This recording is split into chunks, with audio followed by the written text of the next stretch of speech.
Hi, my name is Andrew Nagal, and I'm a junior at WPI studying robotics engineering, and I'm the team lead for this year.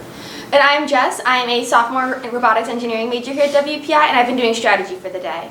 This is Team WPI's Day 1 update video. So, Team WPI is a group of WPI students and FRC alumni here at the Washburn shops at WPI taking on Roboted 3 Days for the very first year.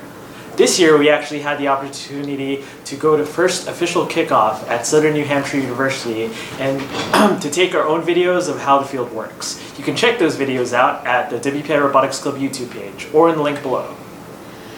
So with this year's new game, there's a lot of really cool updates that we wanted to make sure you were aware of. The first one of those is the addition of the technician to the team. This person will get a drive team button, but they won't be an active member of the gameplay. Instead, they'll be helping with robot connectivity, helping troubleshoot before a match, or helping carry the robot on and off the field. And so, first sees this person as someone who is either the technical lead for your team, or someone that knows a lot about the technical aspects of your robot. Another thing we wanted teams to keep note of was that although this year there was a starting configuration and a restriction on how much robots may extend outside of their frame perimeter, there is actually no height restriction during match play. In fact, the manual even states that teams should, the only real consideration teams should have is the height venue or other cameras or equipment being used above the field. The last takeaway we wanted teams to have was the lift bar. This year, in order to get the ranking point, all three robots will need to share the mere 13-inch long bar if the levitate power-up is not used, which could make it difficult for typical match play.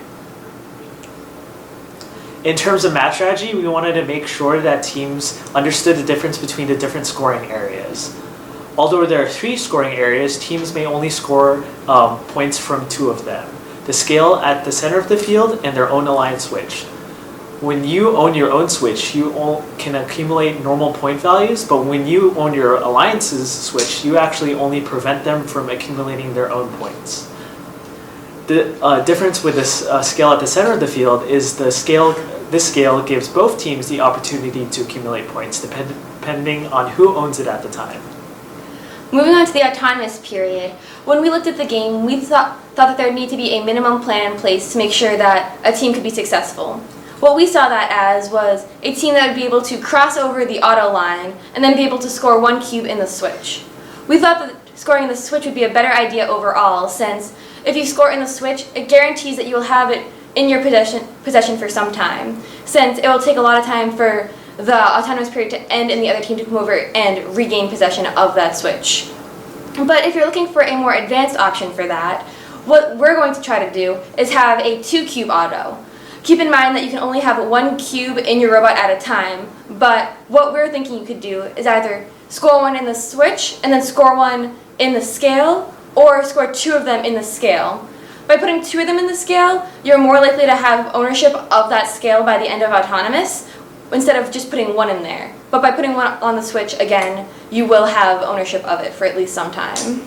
As the competition season goes on, it's really going to improve the strategies that people will be able to have, since all of the teams will get better and their strategies will improve.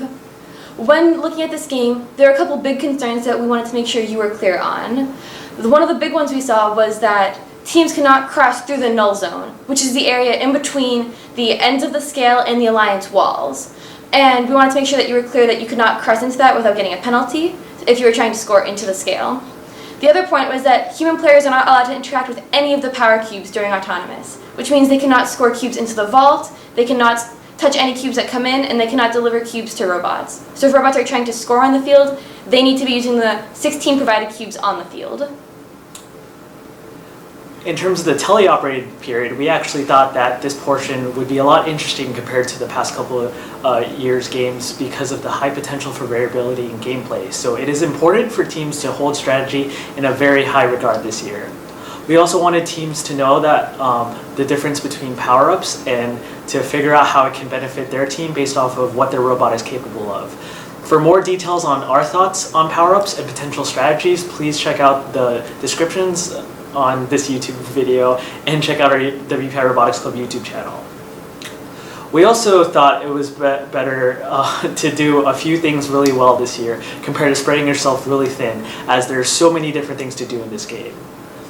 For rookie teams, our advice would, again, don't try to do everything. It's better to understand what you're capable of and what you want to do and do those few things really well. Yeah. In terms of our end game, one of the things we really wanted to make sure you knew was that the ramp leading up to the area below the climbing bar is 3.5 inches tall. So make sure your robot can climb that area. The other thing in that area at the end game is the climbing bar itself.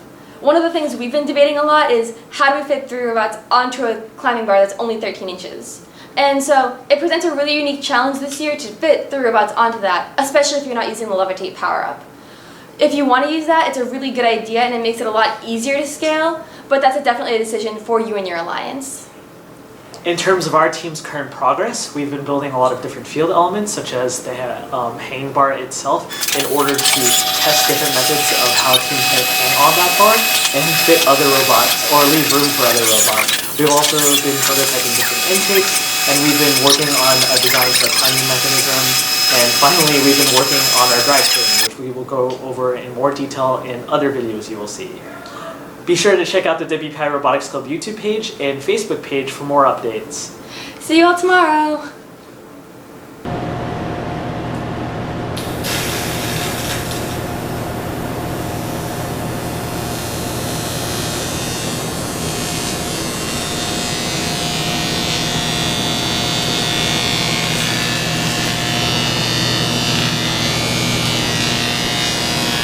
Hey guys, so for this lifting mechanism, we used pieces from the Rev Robotics lifting kit, and we designed a 2-stage fireman's ladder where if you pull on the string, it'll essentially elevate.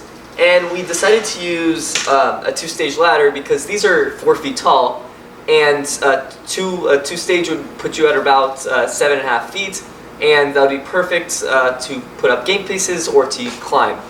On top of that, we added another piece of 1x1 extrusion so that we can add our second stage, attach it to the intake, and have that lift as well. Yeah, you ready? This is gonna go. Thanks, Rev. We chose a West Coast drivetrain because of its simplicity and its versatility. Here you can see us machining out one of the sides for our West Coast drivetrain. You can learn more on the WPI Robotics Club YouTube channel. So here's a current version of our prototype for our intake. So for our intake, we ended up deciding to do more of a claw design with side rollers, as you can see.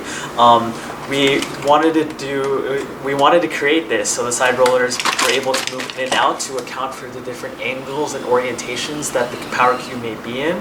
We also found over the course of our iterations that 2 wheels on each side was more beneficial, as it allows for better control of the cube when actually holding it inside the claw. In terms of different intake wheels, we tried a lot of different combinations based off of the different wheels we had. We had some UDP wheels, some Andymark wheels lying around, and some Colson Performas.